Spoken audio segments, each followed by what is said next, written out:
साथियों, आप सभी का विजन ज्ञान प्लेटफॉर्म पर स्वागत है। इस वीडियो में हम लोग पर्यावरण से संबंधित जो अंतर्राष्ट्रीय संगठन इंटरनेशनल ऑर्गेनाइजेशन है, उनके संबंध में हम लोग यहाँ पर चर्चा करेंगे।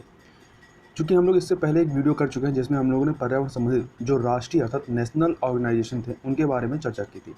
तो हमारे परीक्षा के दृष्टिकोण से या जो भी पर्यावरणीय संस्थान है, चाहे वो नेशनल लेवल के हों या इंटरनेशनल हों, वो काफ़ी महत्व के हो जाते हैं, क्योंकि इनसे परीक्षा में बार बार प्रश्न पूछा जाता है। तो यदि आपने उसको नहीं देखा है तो उसका लिंक डिस्क्रिप्शन बॉक्स में दिया गया है, वहाँ जाकर उसको आप देख सकते हैं। और इस वीडियो के अंतर्गत हम लोग जो भी इंटरनेशनल ऑर्गेनाइजेशन है जिनसे परीक्षा में प्रश्न बनता है, उनके बारे में हम लोग यहाँ पर बात करेंगे। तो प्रारंभ करते हैं इसको। सबसे पहले बात कर लेते हैं पहले संस्था, इसका नाम है प्रवासी जंगली प्रजातियों के संरक्षण पर सम्मेलन, या जिसको हम लोग इंग्लिश में कहते हैं convention on the conservation of migratory species of wild animal, जिसको शॉर्ट में CMS के नाम से जाना जाता है। यह संस्था जो है या यह इंस्टीट्यूट जो है कह सकते हैं, या ऑर्गेनाइजेशन जो भी आप समझ लें, यह परीक्षा के लिए इस बार महत्वपूर्ण हो सकता है, क्योंकि इसका जो कॉप होता है, कॉप अर्थात कॉन्फ्रेंस ऑफ पार्टीज़ का जो सम्मेलन होता है, वह इस बार भारत में आयोजित किया गया है।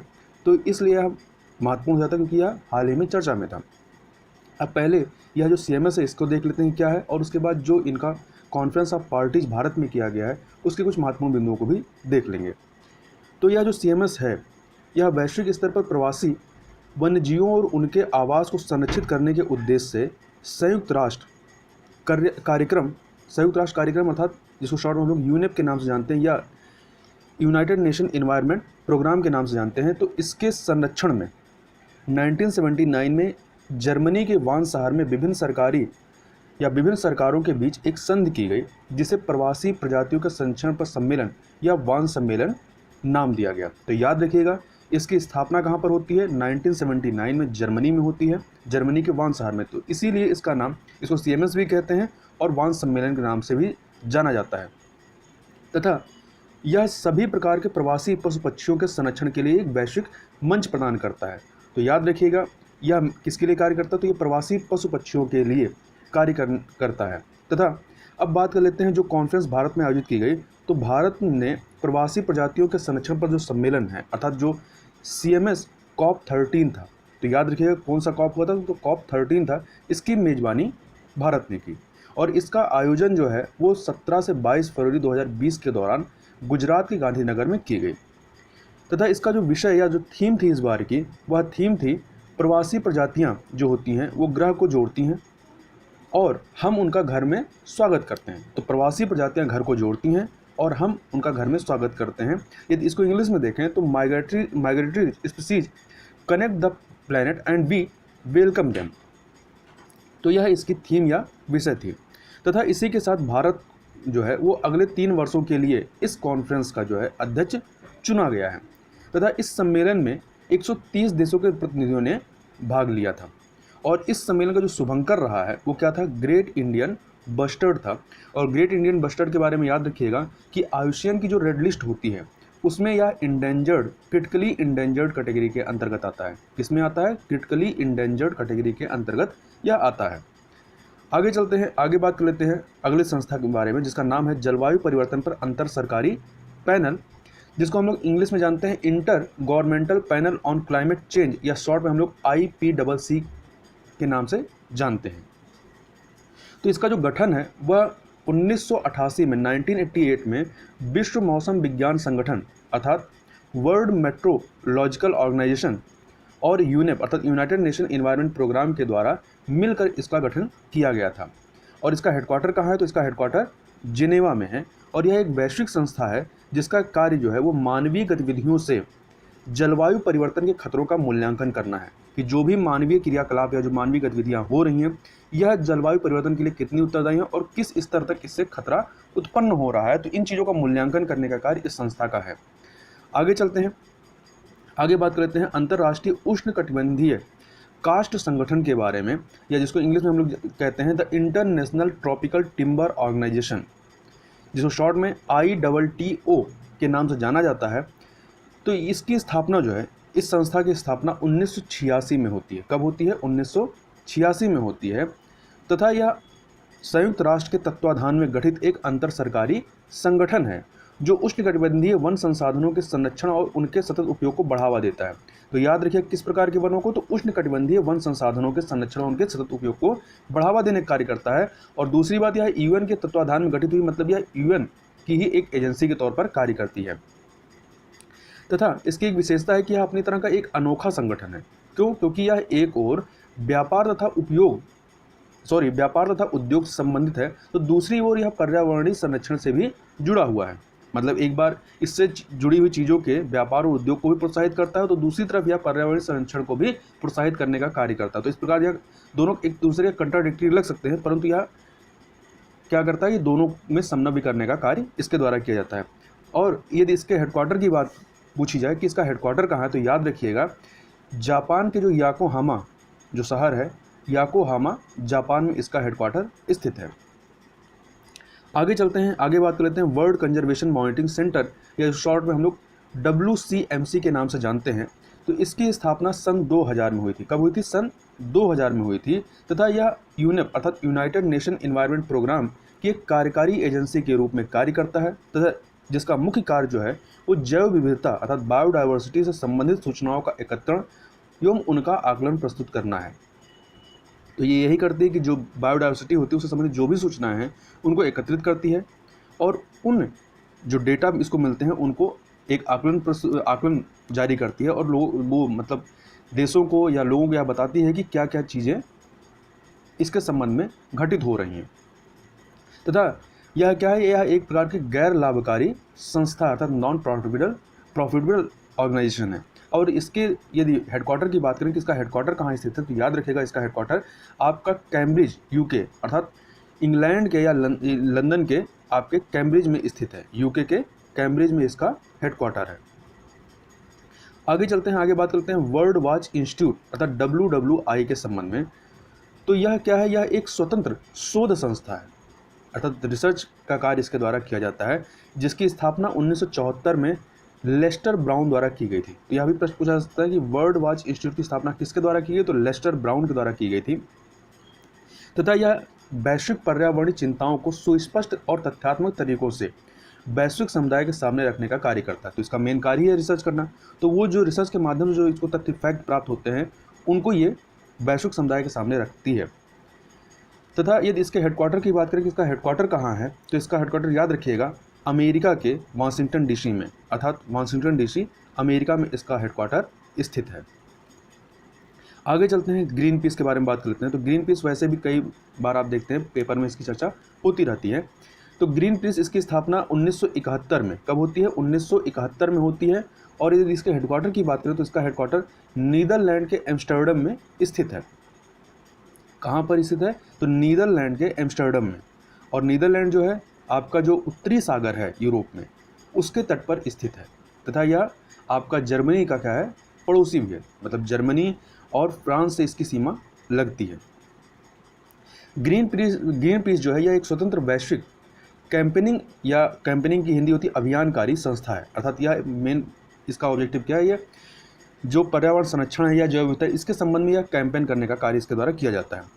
और इस संस्था के कई सारे उद्देश्य हैं। जैसे इनके उद्देश्यों को देख लेते हैं, कुछ उद्देश्यों को। जैसे इसका जो कार्य है वो पर्यावरण संरक्षण, ऊर्जा संरक्षण, समुद्री सुरक्षा तथा जंगलों के प्रति बढ़ती जो दोहन की प्रवृत्ति है उसको रोकना, तथा निशस्त्रीकरण व शांति स्थापना के लिए प्रयास करना, तथा विषाक्त मुक्त भविष्य एवं सतत स्थायी कृषि व्यवस्था को बढ़ावा देना इसके प्रमुख उद्देश्यों में शामिल है। तो यहाँ पे इसका जो ये वाला उद्देश्य है कि निशस्त्रीकरण व शांति स्थापना के लिए प्रयास करना, ये थोड़ा सा आपको अलग टाइप का लग सकता है। तो इसके उद्देश्यों में 3-4 दिया हो और वहाँ पे यह भी दिया हो कि इसमें चुनना हो कौन सा इसके उद्देश्यों में शामिल है या नहीं। तो याद रखिएगा इसके उद्देश्यों में निशस्त्रीकरण व शांति स्थापना के लिए प्रयास करना भी शामिल है। आगे चलते हैं, आगे बात कर लेते हैं हम लोग वर्ल्ड लाइफ इंटरनेशनल के संबंध में। तो वर्ल्ड लाइफ इंटरनेशनल इसकी स्थापना जो है 1922 में की गई। कब की गई? 1922 में। और इसका हेडक्वार्टर कहाँ पर है? तो इंग्लैंड के UK के कैम्ब्रिज में स्थित है। कहाँ पर? UK के कैम्ब्रिज में। तो इस प्रकार से जो आपका world conservation monitoring centre WCMC था, उसका भी हेडक्वार्टर आपका UK के कैम्ब्रिज में था। और वर्ल्ड लाइफ इंटरनेशनल का भी हेडक्वार्टर कहाँ पर है? आपका UK के कैम्ब्रिज में। तो दोनों का हेडक्वार्टर सेम जगह पर है। किसका? वर्ल्ड लाइफ इंटरनेशनल का और वर्ल्ड कंजर्वेशन मॉनिटरिंग सेंटर का। अब इस संस्था के बारे में और चीज़ें देखें तो यह जो है, यह वर्ल्ड लाइफ इंटरनेशनल, यह प्रकृति संरक्षण साझेदारों का सबसे बड़ा और पुराना वैश्विक संगठन है, जिसके 120 से अधिक क्या है, सहयोगी संगठन है। तथा यह जो वर्ल्ड लाइफ इंटरनेशनल है, यह पक्षियों और उनके आवासों के संरक्षण का प्रयास कर वैश्विक जैव विविधता को बनाए रखने का कार्य इसके द्वारा किया जाता है।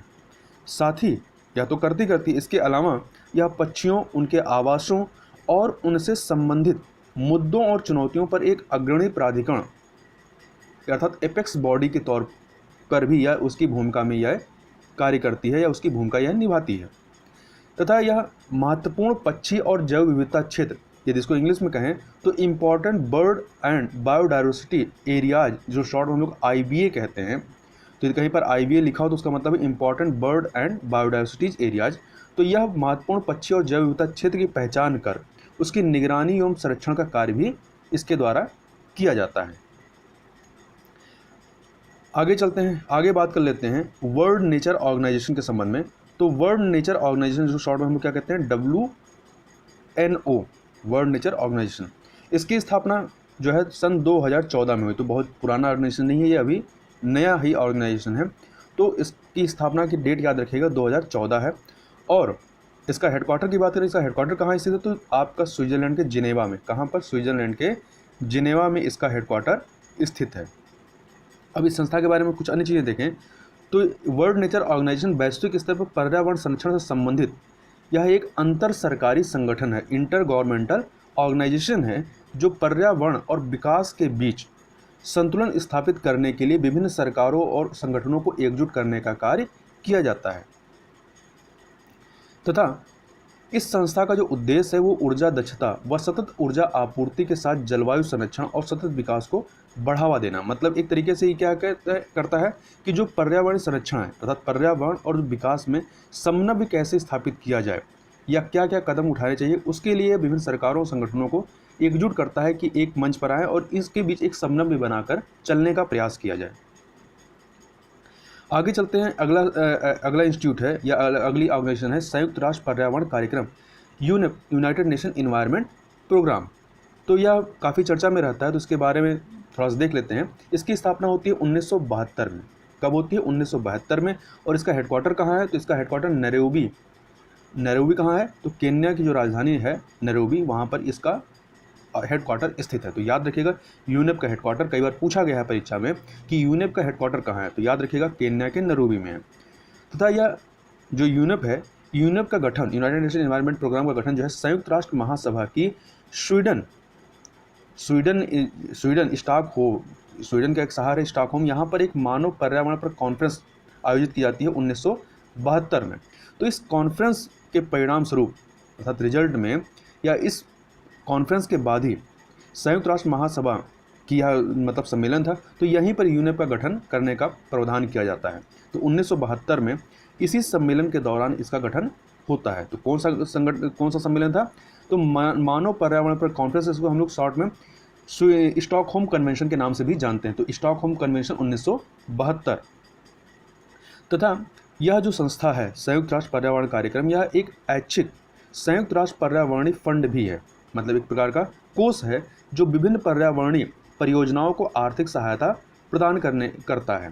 तथा साथ ही इस संस्था के द्वारा पर्यावरणीय क्षेत्र में किए गए कार्यों के लिए एक पुरस्कार दिया जाता है जिसका नाम है ग्लोबल 500 पुरस्कार। तो याद रखिएगा, यदि पूछा जाए, इस पर भी प्रश्न बना है कि ग्लोबल 500 पुरस्कार किस क्षेत्र से संबंधित है, तो यह पर्यावरणीय क्षेत्र में किए गए कार्यों के लिए यह पुरस्कार प्रदान किया जाता है। और किसके द्वारा प्रदान किया जाता है, तो यूनाइटेड नेशन इन्वायरमेंट प्रोग्राम अर्थात यूनेप के द्वारा इसको प्रदान किया जाता है। तथा इसके साथ ही यह भी याद रखिएगा कि प्रतिवर्ष जो 5 जून को विश्व पर्यावरण दिवस, वर्ल्ड इन्वायरमेंट डे मनाया जाता है, यह जो है यूनेप अर्थात यूनाइटेड नेशन इन्वायरमेंट प्रोग्राम की पहल पर ही इसको मनाया जाना प्रारंभ किया गया था। तो ये जो स्टॉकहोम कन्वेंशन 1972 होता है, तो यहीं पर इस दिन को भी मनाया जाने का प्रावधान किया गया था।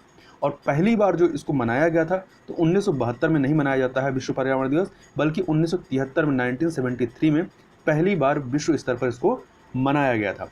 और अभी हाल ही में हमने विश्व पर्यावरण दिवस 5 जून को मनाया है। तो यहाँ पर प्रश्न यह बनता है कि विश्व पर्यावरण दिवस जो 2020 अभी हमने मनाया है उसकी थीम क्या थी, क्योंकि थीम से प्रश्न बन सकता है। तो थीम याद रखिएगा, जैव विविधता अर्थात बायोडाइवर्सिटी।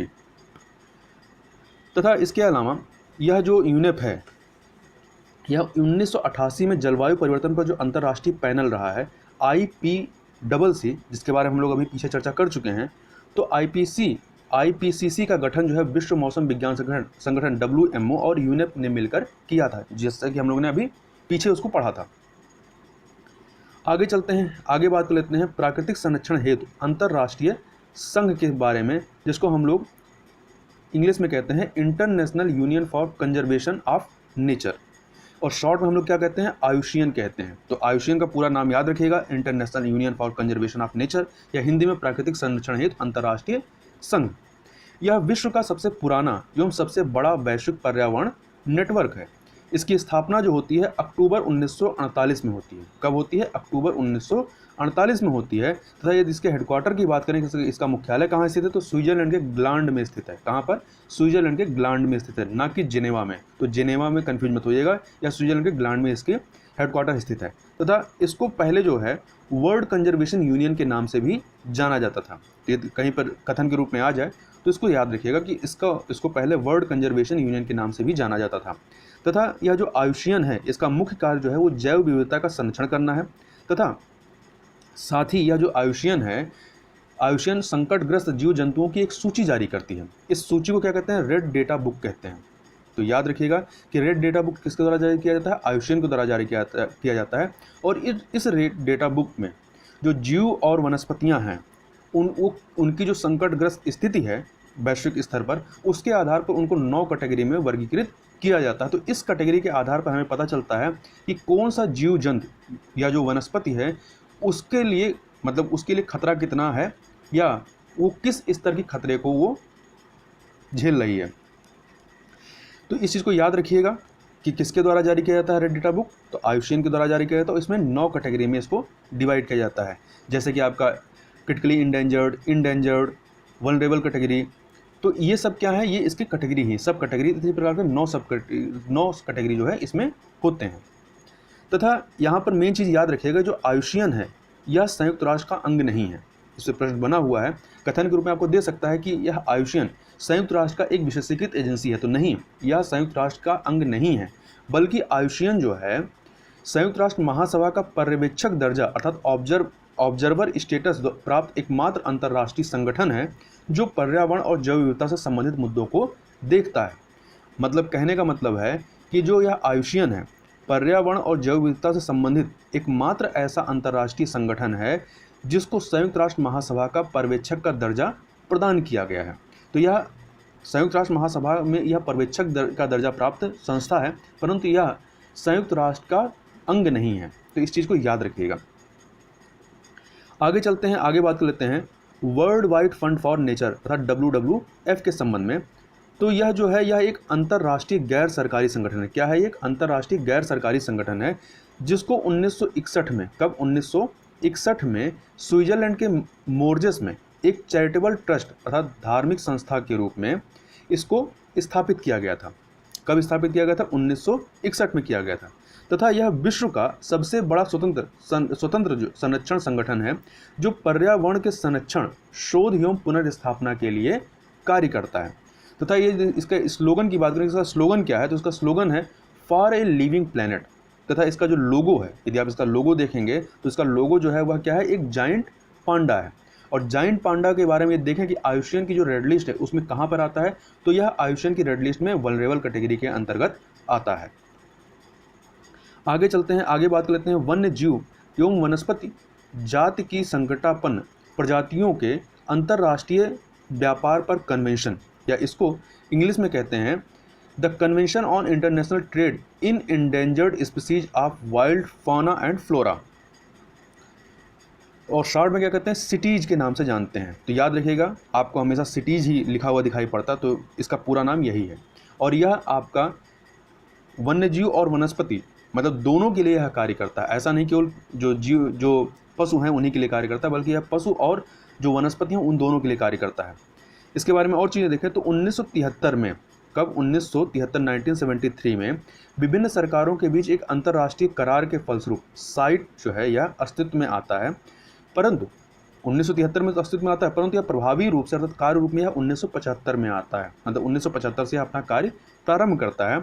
और इसको वाशिंगटन कन्वेंशन के नाम से भी जाना जाता है, क्योंकि इसकी स्थापना के लिए जो अंतर्राष्ट्रीय करार होता है वो वाशिंगटन में हुआ था, तो इसे वाशिंगटन कन्वेंशन के नाम से भी जाना जाता है। तो साइट्स या वाशिंगटन कन्वेंशन, तो दोनों याद रखिएगा, दोनों एक दूसरे के ही पर्यायवाची हैं। और यदि इसके मुख्यालय की बात करें तो इसका मुख्यालय कहाँ है? जिनेवा, स्विट्जरलैंड में है। तो यदि कहीं कथन में दिया हो इस तरीके का कि 2-3 कथन इसके बारे में, एक में दिया हो कि इसको वाशिंगटन कन्वेंशन के नाम से जानते हैं और इसका मुख्यालय जिनेवा, स्विट्जरलैंड में, तो कंफ्यूज मत हो जाइएगा कि इसको वाशिंगटन कन्वेंशन तो कहते हैं तो इसका हेडक्वार्टर भी वाशिंगटन में होगा। नहीं, इसका हेडक्वार्टर आपका स्विट्जरलैंड के जिनेवा में है। और इसका जो प्रशासन है वो यूनाइटेड नेशन इन्वायरमेंट प्रोग्राम के द्वारा देखा जाता है। तथा यदि भारत के संदर्भ में बात करें तो भारत जो है 1976 में साइट्स में शामिल होता है। अब यदि इसके उद्देश्य की बात करें कि इसका उद्देश्य क्या है, तो इसका उद्देश्य, मुख्य उद्देश्य जो है वन्य जीवों के अवैध व्यापार को रोकना। तो वन्य जीवों में आपके पशु पक्षी भी आते हैं और आपके जो वनस्पति हैं अर्थात पेड़ पौधे हैं वो दोनों ही इसमें आ जाते हैं। तो दोनों के अवैध व्यापार को रोकना इसका प्रमुख उद्देश्य है। साथ ही साइट्स उन राज्यों या देशों पर वैध रूप से आबद्धकर है अर्थात लीगली बाइंडिंग है जो इसमें शामिल हुए हैं। मतलब जो इसके साइट्स के जो सिग्नेचरी हैं, जिन्होंने हस्ताक्षर किया है इस करार पर, उनके ऊपर इसके रूल रेगुलेशन लागू होते हैं, ना कि जो इसमें शामिल नहीं उनके ऊपर नहीं। तो याद रखिएगा, जो राज्य या देश जो इसमें शामिल हैं उनके ऊपर यह जो है एक तरीके से लीगली बाइंडिंग है। लेकिन ऐसा नहीं है कि यह जो कन्वेंशन या जो सिटीज़ है, साइट्स है, या देशों को कोई रूल नहीं बता देता है कि आप इस रूल को ही फॉलो करेंगे, बल्कि यह राष्ट्रीय विधियों का स्थान ना लेकर के यह पक्षकार देशों अर्थात पार्टीज को एक फ्रेमवर्क प्रदान करता है कि उन देशों से यह कहा जाता है कि आप इस फ्रेमवर्क के तहत अपनी जो राष्ट्रीय विधियां हैं उनको तैयार करें, जिससे कि ये जो अवैध व्यापार होता है वनस्पतियों का और जो ये जीव जंतु हैं उनको रोका जा सके या कंट्रोल किया जा सके। और इसके अलावा जिन प्रजातियों के व्यापार को प्रतिबंधित या विनियमित रेगुलेट करने की ज़रूरत होती है उन्हें 3 अलग अलग स्तर की सूचियों में रखा जाता है। तो साइट्स के द्वारा 3 अलग अलग सूचियाँ जो अवैध व्यापार को रोकने के लिए किया जाता है, 3 सूचियाँ इसके द्वारा जारी की जाती हैं। इसके द्वारा 3 सूचियाँ बनाई गई हैं। इन्हें क्या कहा जाता है? इन्हें अपेंडिक्स 1, अपेंडिक्स 2, अपेंडिक्स 3 के नाम से जानते हैं। अब ये तीनों सूचियाँ क्या क्या हैं, किनको किस सूची में रखा जाता है, किस प्रकार के जीव जंतुओं को, उसको देख लेते हैं। तो सबसे पहले अपेंडिक्स 1 की बात करें तो अपेंडिक्स 1 इसमें उन प्रजातियों को रखा जाता है जिनका अस्तित्व संकटग्रस्त स्थिति में है। तो जब इनका अस्तित्व संकटग्रस्त है अर्थात एक प्रकार से क्रिटिकली इंडेंजर्ड कैटेगरी में है, तो इनके व्यापार पर पूर्ण प्रतिबंध लगा दिया जाता है। क्यों? क्योंकि यदि इनका व्यापार होगा तो ये इनके इनके समाप्त होने का खतरा रहता है। अब अपेंडिक्स 2 की बात करें तो अपेंडिक्स 2 में कौन से आते हैं? तो अपेंडिक्स 2 उन प्रजातियों को इसमें शामिल किया जाता है जिनका अस्तित्व संकटग्रस्त स्थिति में तो नहीं है, मतलब ऐसा नहीं कि ये समाप्त हो जाएंगे, लेकिन प्रजातियों के अस्तित्व को असंगत उपयोग से बचाने के लिए व्यापार को नियंत्रित किया जाता है कि इनका जो है दुरुपयोग ना हो, इनका व्यापार जो है वो दुरुपयोग इनका ना हो पाए। तो उनके दुरुपयोग को बचाने के लिए इनका जो व्यापार होता है उसे रेगुलेट किया जाता है।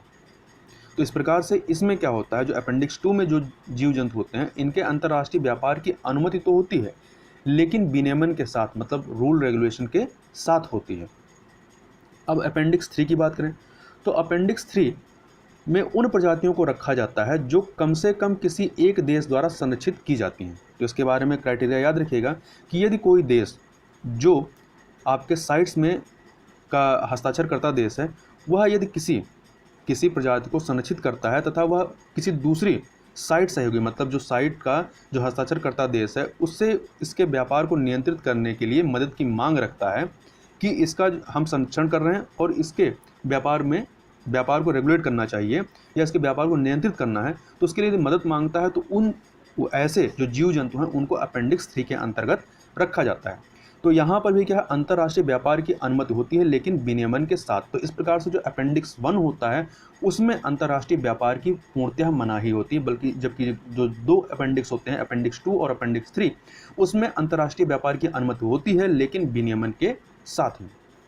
तो इस प्रकार से हमने यहाँ पर कुछ महत्वपूर्ण जो अंतर्राष्ट्रीय संगठन थे जो कि पर्यावरण से संबंधित रहे हैं उनके बारे में हमने यहाँ पर देखने का प्रयास किया है। तो इस वीडियो में बस इतना ही, मिलते हैं नेक्स्ट वीडियो में, तब तक के लिए बहुत बहुत धन्यवाद।